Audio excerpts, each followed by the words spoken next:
Владата на Република Македонија и локалната самоуправа предводени од ВМРО ДПМН во изминатиот период посветено работеа во правец на засилен рурален развој, истакнаа на денешната пресконференција од Општинскиот комитет на ВМРО ДПМН. Од партијата велат дека за инфраструктурен развој на велешките села во изминатиот период се вложени повеќе од 2 милиони евра.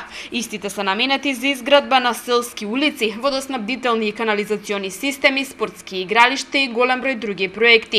Ги истакна уредувањето на селото Иванковци, уредувањето на неколку улици во Башино село. Во селото Караслари пак велат се изгради водоснабдителен систем, со кој целосно се задоволуваат потребите на жителите од селото. А во Раштани, преку Агенцијата за финансиска поддршка на земјоделството и руралниот развој, изграден е колектор со пречистителна станица. Во село Горно Оризари, во континуитет се работи на решавање на проблемот со канализационата мрежа. Се изгради пречистителна станица и колектор за прибирање на отпадните води, како и канализационен систем во должина од 1500 метри.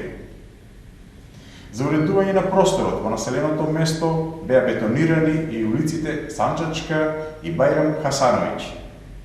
Со средства од централниот буџет беше доасфалтиран патот до селото Ораловец во должина од 1500 метри.